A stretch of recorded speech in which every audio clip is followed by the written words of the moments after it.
আসসালামু আলাইকুম।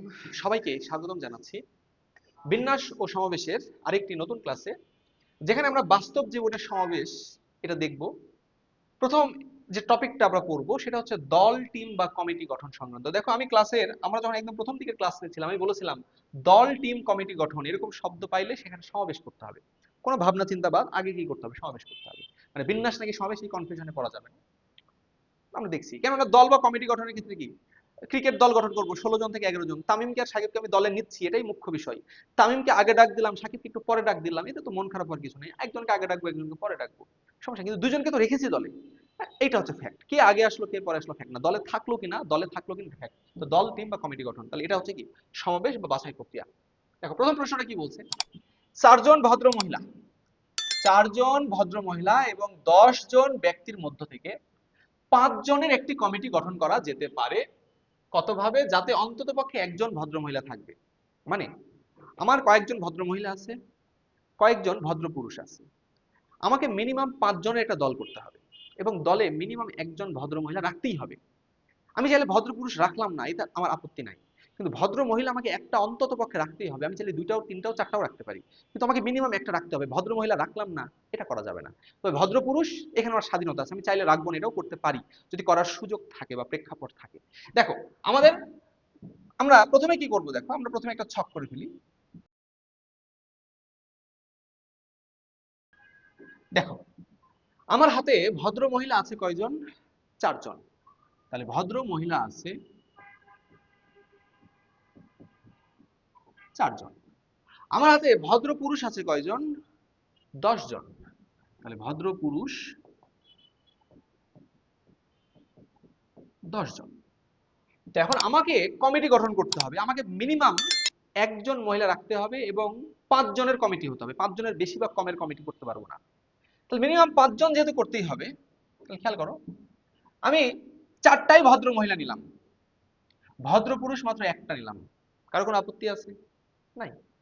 আমি 3টা ভদ্র মহিলা নিলাম, 2টা ভদ্র পুরুষ নিলাম, তাও তো 5 জন হয়ে গেল। এবারে আমি 2টা ভদ্র মহিলা নিলাম, 3টা ভদ্র পুরুষ নিলাম, তাও তো 5 জনের কমিটি হয়ে গেল। আমি একজন ভদ্র মহিলা নিলাম, আমি 4 জন ভদ্র পুরুষ নিলাম, তাও কি হয়ে যাচ্ছে বলো? কমিটি হয়ে যাচ্ছে। কিন্তু আমি কিন্তু চাইলেই 0টা ভদ্র মহিলা, মানে ভদ্র মহিলা নিব না, 5টা ভদ্র পুরুষ নেব, 5 জনের কমিটি হচ্ছে, কিন্তু এটা করা যাবে না, কেননা ভদ্র মহিলা একজন রাখতেই হবে। এখন এরকম করা যায় কিনা? আমি ভদ্র পুরুষ একটাও নিলাম না, 0টা ভদ্র পুরুষ নিলাম, করা যাবে যদি 5 জনের কমিটি গঠন করার সুযোগ থাকে। কিন্তু আমি যদি পুরুষ একটাও না নিই, মহিলা তো আছেই 4 জন, কিন্তু আমার কমিটি হতে হবে 5 জনের, তাহলে এই ক্ষেত্রে আমি সুযোগ পাচ্ছি না। মানে পুরুষ একটাকেও নিব না, না নিলে আমার আপত্তি নাই, কারণ প্রশ্ন তো রাখতে বলে নাই পুরুষকে, না নিয়েও করা যাবে। কিন্তু এই প্রশ্নের ক্ষেত্রে নিতে পারছি না, কেননা মহিলা তো মাত্র 4 জন, কিন্তু মহিলা লাগবে, টিম হতে হবে কয়জনের? 5 জনের। তাহলে ওই কেসটা বাদ। তাহলে এবার আসো বিন্যাস। এখন তোমরা আমাকে বলো, এটাও বাছাই করতে হবে, এটাও বাছাই করতে হবে, তবেই তো এই বাছাই প্রক্রিয়াটা হবে, পুরো কমিটিটা হবে। তাহলে মহিলা ছিল মোট 4 জন, 4 জন থেকে আমি ভদ্র মহিলা কয়জন নিব? 4টাই নিব। তাহলে 4টা ভদ্র মহিলা থেকে 4টা ভদ্র মহিলা নেওয়া যায় কত ভাবে? 4C4। এবার ভদ্র পুরুষ আছে 10 জন, নিব কয়জন? একজন। তাহলে 10 জন থেকে একজন নেওয়া যায় কত উপায়ে? 10C1। গণনার গুণন বিধি অনুযায়ী গুণ হবে, কেননা এই 2 জনকে বাছাই করলে তবেই তো 5 জনের একটা কমিটি হবে। তাহলে এটা হচ্ছে আমার একটা অ্যান্সার। এখন এই কমিটির সাথে কি এই কমিটিটা নির্ভরশীল? এটা 4 জন মহিলা, একজন পুরুষ নিয়েছি, কমিটি তো সম্পূর্ণ হয়ে গেছে। কারণ এটা আবার আরেকটা কেস, যেখানে আমি 3 জন 2 জন নিয়েও কমিটি করতে পারবো। তাহলে এটার উত্তর আর এটার উত্তর কি যোগ করতে হবে, আর এটা এটা মিলে গুণ হয়ে সম্পূর্ণ কাজ, কেননা এইটা এদের 2 জনকে বাছাই করলে 2টা মিলেই তো কমিটিটা গঠন হচ্ছে। ওকে, তাহলে 4 জন থেকে 3 জন ভদ্র মহিলা 4C3 ইন্টু 10 জন থেকে 2 জন 10C2।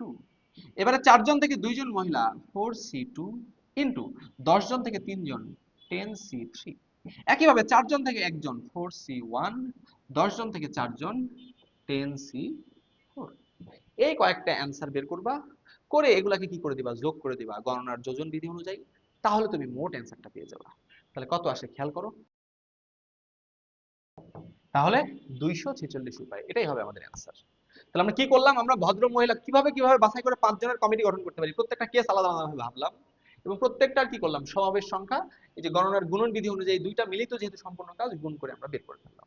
এরপরে প্রত্যেকটা কেস কি করে দিলাম? যোগ করে দিলাম। ওকে, এরপরে আসো পরের প্রশ্ন কি বলছে।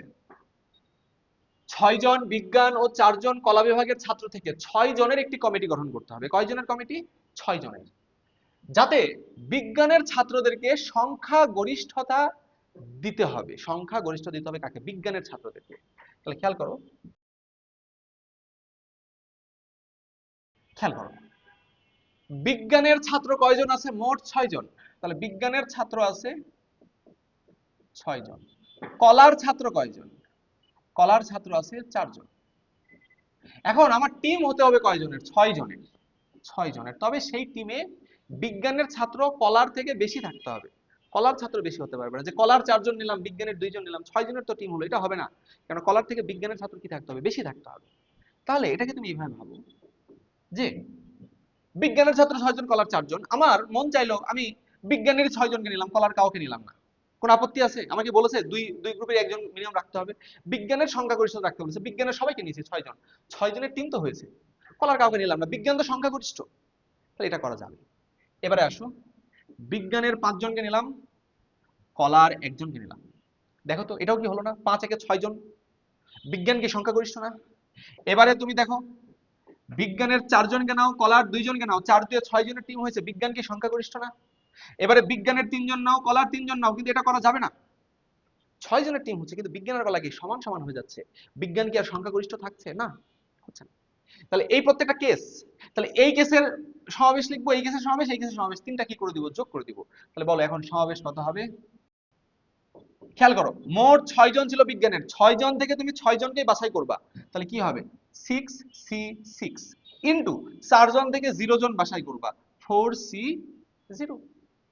এবারে 6 জন থেকে 5 জন বাছাই করবা, 6C5 ইনটু 4 জন থেকে 1 জন বাছাই করবা, 4C1।